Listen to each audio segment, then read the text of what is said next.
primeras horas de la noche del 24 de marzo de 1980 en San Salvador.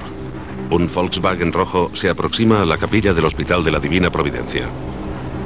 En el asiento trasero del automóvil, un sicario armado con un rifle Roberts estadounidense de precisión. Su misión, asesinar al arzobispo de San Salvador.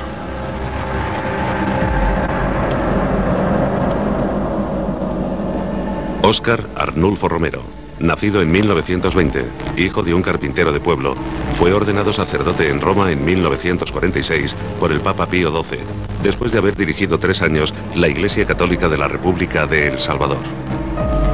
Si para sus partidarios Monseñor Romero es un santo, para sus detractores un subversivo, un comunista. El arzobispo es calificado de voz de los que no tienen voz. Y sus homilías y sermones dominicales en la Catedral de San Salvador se tornan en símbolos de la resistencia contra el régimen militar. No tenía unos guardaespaldas, un pequeño ejército que lo cuidara. No era un hombre peligroso y sin embargo le tenían muchísimo miedo a Monseñor Romero, solo porque decía la verdad.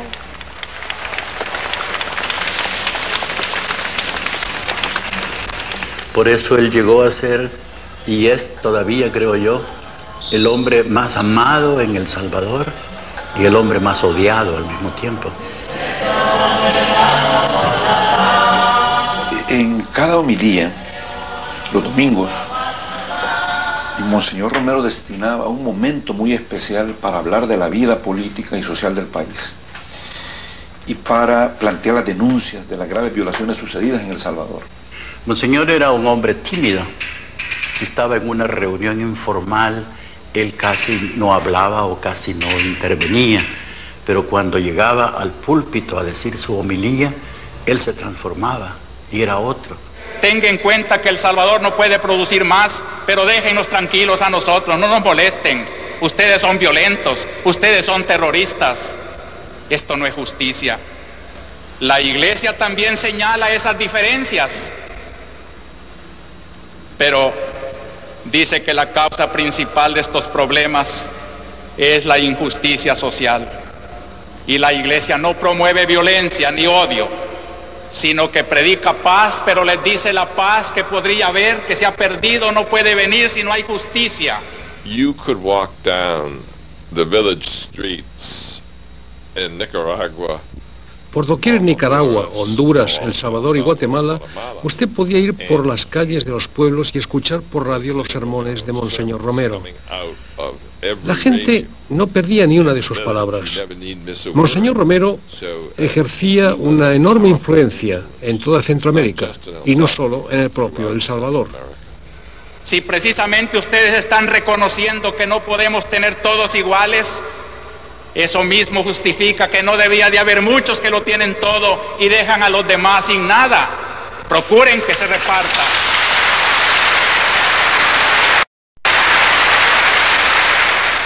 Había momentos de alegría, de euforia, de esperanza, de dolor, de indignación. Pero también, en definitiva, después de cada homilía, había un fortalecimiento de la conciencia de todos los que ahí estábamos. Habían aplausos, habían interrupciones a cada frase de Monseñor Romero, a cada frase de denuncia, a cada llamada a la conciencia de la ciudadanía, a la solidaridad con las víctimas. El gobierno, la Fuerza Armada desmentía las denuncias de Monseñor Romero, pero las denuncias tenían pruebas. Siempre tenían pruebas, y las pruebas venían de las investigaciones que se hacían en la Oficina de Derechos Humanos del Arzobispado. Teníamos testimonios, teníamos denuncias, teníamos evidencias, y los muertos estaban ahí. Es decir, nadie inventaba los muertos, nadie inventaba los desaparecidos, los torturados.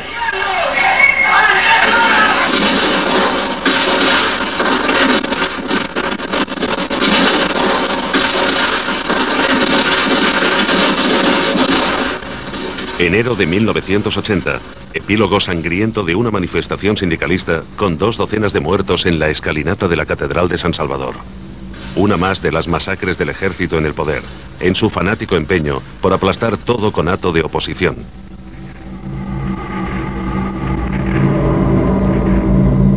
Y he aquí la respuesta. Entierro con honores estatales de un general que fue baleado por un comando guerrillero. Las llamadas 14 familias dominaron y explotaron El Salvador a lo largo de 30 años, tal como si el pequeño país centroamericano fuera una hacienda de su propiedad, con la bendición de la Iglesia Católica. De ahí que la oligarquía salvadoreña considerase que las homilías, sermones y declaraciones de prensa de Monseñor Romero fueran verdaderos llamados a la revolución y a la lucha contra Dios y la patria.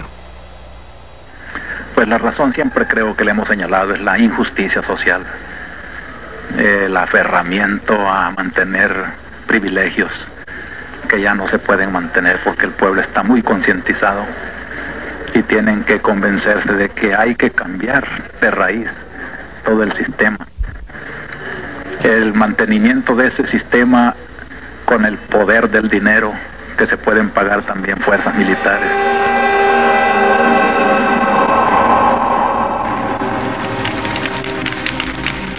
Apenas 3 años antes de su nombramiento como nuevo arzobispo de El Salvador, el sexagenario Monseñor había estado considerado como partidario y amigo del orden establecido, además de vehemente crítico de la teología de la liberación y del mensaje político del Evangelio.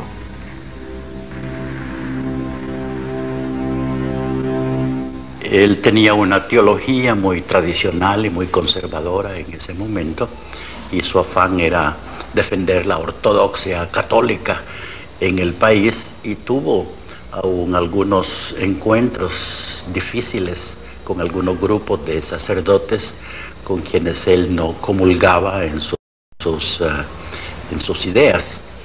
Para el pueblo era un obispo poco conocido, pero para la gente de la oligarquía, que son los que están moviendo más los hilos de la política en El Salvador, lo recibieron con mucha alegría, el nombramiento de un obispo que consideraban conservador y que consideraban que no les iba a ocasionar problemas ni contradicciones, ni que se iba a oponer pues a la política que en ese momento estábamos bajo un régimen militar en El Salvador. La Iglesia jerárquica en América Latina siempre ha sido concebida como un poder que trabaja con el poder civil, con el poder militar y con el poder económico.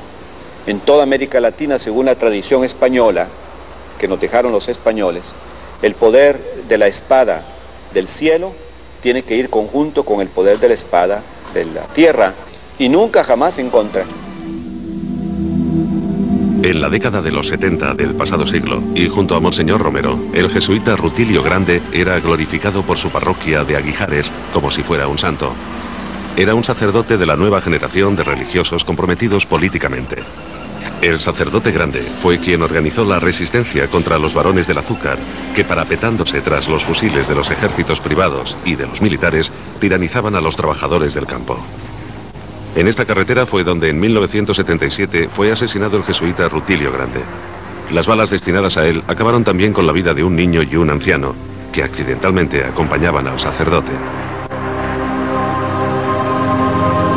El religioso conservador que era Óscar Romero había discutido muchas veces con el jesuita rebelde, hasta que el asesinato acabó por abrirle los ojos a la realidad política de su país. Él era muy amigo del Padre Grande, lo admiraba mucho, veía su trabajo como muy excelente en la parroquia, y naturalmente que le golpeó enormemente la muerte del Padre Rutilio Grande. Y él llegó a Aguilares, no conmigo,